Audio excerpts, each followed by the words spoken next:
The Conspiracy of Silence: Unmasking the Rise of Hindudvesha in the West. Written by Rithi Agnihotri. From biased media coverage and politicized academic discourse to the lack of legal recognition, this piece explores the complex web of silence and complicity that surrounds anti-Hindu hate crimes in Western societies and the urgent need for redress. Hindudvesha, or anti-Hindu hatred, is deeply rooted in society and is growing stronger. It shows up in two main ways: through ideas and narratives that spread hate against Hindus in media, academia, and culture, and through real-life acts of violence and discrimination against Hindus. A critical mistake often made is treating physical attacks or acts of prejudice against Hindus as isolated incidents, detached from broader cultural and ideological trends. This flawed narrative allows real-world hate crimes to be framed as random acts, stripped of context, and stripped especially of their anti-Hindu undercurrent. Such framing not only masks reality, but also weakens any meaningful response. Recent years have seen a disturbing spike in anti-Hindu violence, including in Western democracies. One stark example is the murder of Dharmesh Kathuria, a 27-year-old Indian national in Rockland, Canada, who was brutally stabbed by an 83-year-old white neighbor. Reports confirm that the attacker had previously hurled racist and anti-India remarks at the victim and his wife. Despite clear indicators of a hate crime, major Canadian media failed to mention this angle, choosing instead to treat it as a generic act of violence. This media silence speaks volumes. Outlets that are quick to condemn Hindu majoritarianism in India suddenly go quiet when Hindus become victims abroad.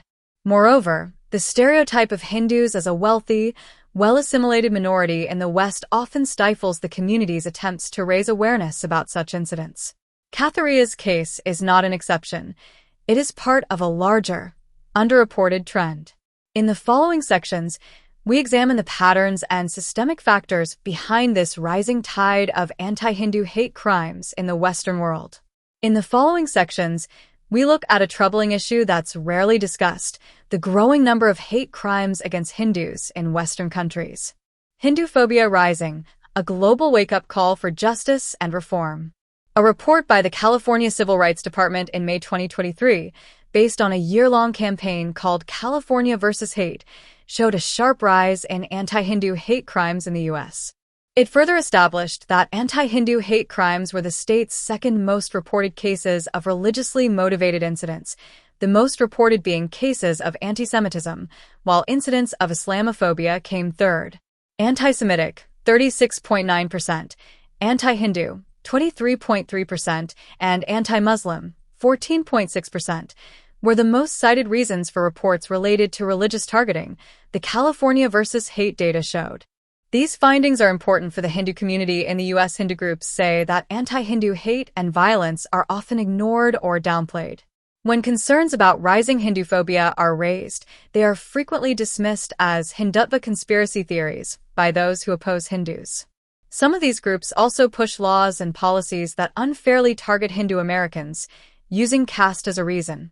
This creates a never-ending cycle of anti-Hindu narratives, where victims are not only denied a voice but are also unfairly blamed as potential threats. As a result, real safety concerns of the Hindu community are ignored, while they are wrongly portrayed as the problem through wild conspiracy theories. The sudden spate of deaths of Indian-origin students in the U.S. in 2024 is a case in point. In 2024 alone, at least 11 Indian students died under suspicious or unclear circumstances. Between January 15th and February 5th, 7 students died within just 3 weeks. Overall, from October 2022 to March 2024, at least 15 Indian-origin students lost their lives in the U.S. Many of these deaths happened under mysterious circumstances, and the exact causes are still unknown. While they can't be directly linked to anti-Hindu bias, they should be viewed in the broader context of growing Hinduphobia in American society, including in civil spaces, academia, and politics. In some cases, the cold and uncaring response from authorities, like the Jannavi Kandula incident, also highlights a serious lack of cultural sensitivity. In the bodycam footage of the hit-and-run incident that led to the tragic death of Jannavi Kandula, Officer Daniel Otter was heard laughing and saying that Kandula's life had limited value. Even though his racist remarks sparked widespread outrage, U.S. officials chose not to file criminal charges against him. However, in July 2024, Otter was terminated from the Seattle Police Department for displaying lack of professionalism. In the UK, concerns about anti-Hindu hate crimes were recently highlighted at an event in London organized by Krupesh Hirani, a London Assembly member. British Hindus came together to raise awareness and share their experiences. Hirani stressed that Hinduphobia is real but often goes unreported and ignored. One of the issues does lie in the reporting of incidences but also misreporting or misclassification of data from the Met Police as well, so we want to get all parties interested. And people are coming together because they are interested in the issue and want to tackle it genuinely, he said. In November 2023, Hirani put forward a motion in the London Assembly asking the Metropolitan Police to report hate crimes by religion to address rising anti-Hindu hate better. The motion passed unanimously and urged the police to work with local Hindu communities to build trust and encourage reporting. Hirani pointed to a survey showing Hindus are the second most likely religious group to face hate crimes, yet this isn't reflected in police data, something he said must change. On March 30th, Insight UK launched the Anti-Hindu Hate Survey to collect real-life experiences of British Hindus facing bias, discrimination, or hate because of their faith. The survey is especially important given the ongoing silence around anti-Hindu incidents in the UK, despite having strong systems in place to address Islamophobia and anti-Semitism. In April 2023, the Henry Jackson Society released the findings of a study that examined the prevalence of bias and discrimination against Hindu pupils in schools across the UK. The study found direct causal links between the quality of teaching of Hinduism in the classroom and incidents of bullying and harassment experienced by Hindu students. The teachings of Hinduism through a predominantly Abrahamic lens, the distortion and misappropriation of key concepts of Hinduism, are said to be a direct cause of bullying in the classroom. Canada has seen a rise in anti-Hindu hate crimes, with frequent attacks on temples and regular harassment of the Hindu community by Khalistani extremists. Between January 2022 and October 2023, over 20 incidents of temple desecration, vandalism, or break-ins were reported in Canada, often involving hate-filled graffiti, according to a report by VHP Canada. The situation in Canada gets further complicated by various factors, including the anti-India posturing of Canadian authorities, the reluctance of the lawmakers to pass stringent regulations to prosecute perpetrators of anti-Hindu hate crimes, the reluctance to prosecute incidents of anti-Hindu violence as hate crimes, the consistent demonization of Hindu organizations, and the distorted portrayal of Hindu culture and traditions. The 2022 Network Contagion Research Institute and CRI report revealed several disturbing trends regarding the rise in anti-Hindu hate crimes. The report showed a 1,000% rise in anti-Hindu narratives and attacks against the Hindu community worldwide. We've seen that there's been a growth of over 1,000% incidents, and anti-Hindu slurs are stoking fears of replacement, mixing with anti-Semitic memes, with other forms of narratives and hatred shared by white supremacists, by Islamists, and others, and creating a toxic atmosphere of hostility, says the report. Media silence and misinformation. A Google search for anti-Hindu hate crimes in the West shows some surprising trends. Most of the articles on the topic come from non-Western sources. It's also rare to find detailed reports of even a single anti-Hindu hate crime from Western media, even though many reports mention a rise in such incidents. Local media coverage is minimal or hard to find online. Instead, most information comes from Hindu advocacy groups and their websites or X, Twitter, handles. These patterns raise serious concerns about how little attention global mainstream media gives to hate crimes against Hindus. Even Indian media, while covering these incidents more than Western outlets, often avoids clearly labeling them as anti-Hindu hate crimes. Instead, it uses vague language that hints at the issue but avoids addressing it directly. Meanwhile, major Western media not only ignore these hate crimes but also dismiss the real experiences of Hindus in the West. Instead of reporting on attacks, they often push a narrative of Hindutva majoritarianism, or Hindu nationalism, unfairly portraying the Hindu community as aggressors rather than victims. Take the New York Times, for example. While it's full of articles criticizing how religious minorities are treated in India, there's hardly any coverage of the growing anti-Hindu hate crimes in the West. Instead, it often publishes pieces that seem aimed at dismissing or discrediting the concerns raised by the Hindu American community. A September 2023 headline from the New York Times reads, "Modi's Hindu nationalism stokes tension in Indian diaspora." The article is a textbook example of victim blaming. Its twisted logic suggests that Modi's Hindu nationalism is the reason for rising Hinduphobia in the West, even blaming it for the anti-Hindu actions of Khalistani extremists. The article opens with dramatic lines about lecture halls becoming battlegrounds, threats of violence, and temples in Canada and Australia defaced with divisive slogans. It then quickly shifts focus, blaming India's Hindu-first policies for supposedly fueling global tensions within Indian communities. The real agenda becomes clear when the piece claims that Modi's government has caused divisions among Hindus, Muslims, Sikhs, and different castes across the world, spilling into school boards, city councils, festivals, and universities. Instead of addressing hate crimes against Hindus, the article blames the victims by portraying their identity as the problem.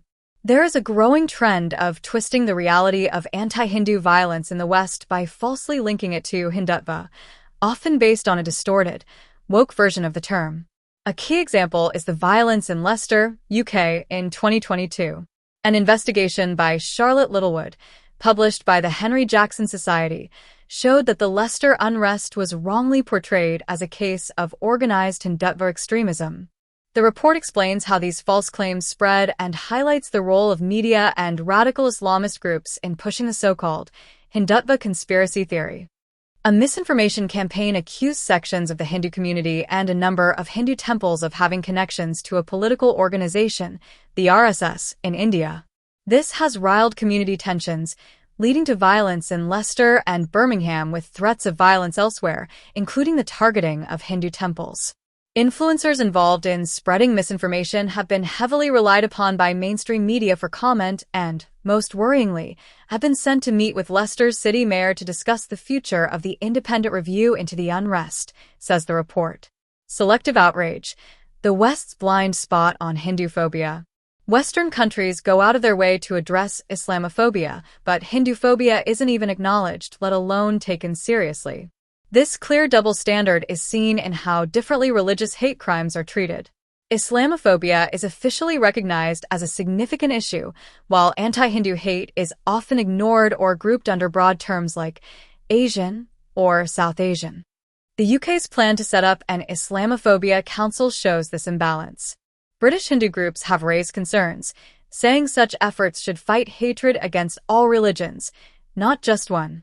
The council is expected to define anti-Muslim discrimination and guide the government on how to respond, but there's no similar effort for Hinduphobia. British Hindu organizations have pointed out that focusing only on one religious group while ignoring the discrimination, threats, and past injustices faced by Hindus and others goes against the values of fairness and equal justice. They also raise concerns that such measures could be misused to silence free speech.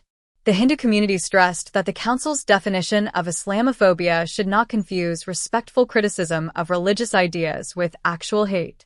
Mainstream media also gives far more attention to Islamophobia while downplaying or ignoring anti-Hindu hate crimes. When such crimes do happen, they're either dismissed as not religiously motivated or are explained away using Hindutva conspiracy theories. If Muslims are involved in anti-Hindu attacks in the West, the blame often shifts to the Hindu community.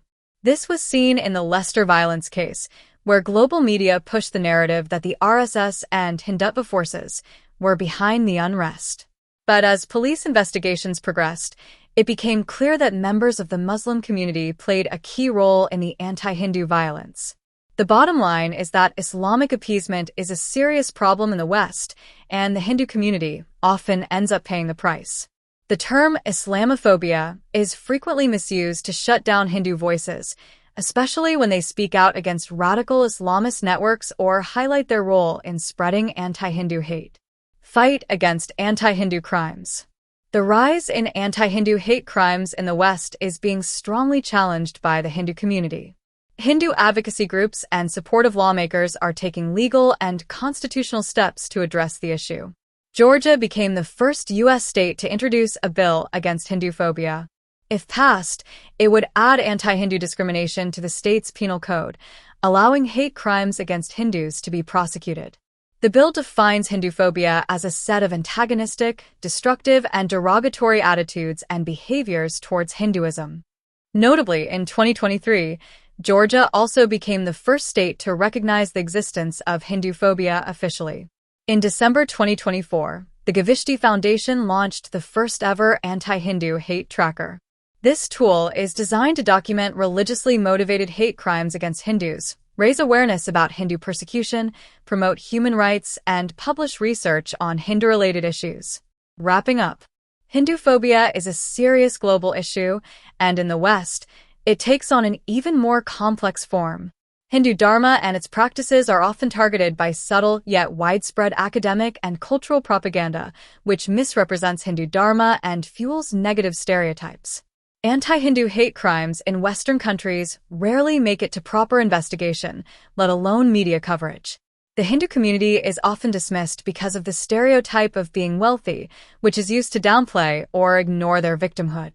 When Hindus speak out, they are frequently labeled as supporters of India's Hindu nationalist government or tagged as Hindutva extremists, a tactic used to shame and silence them by flipping the narrative.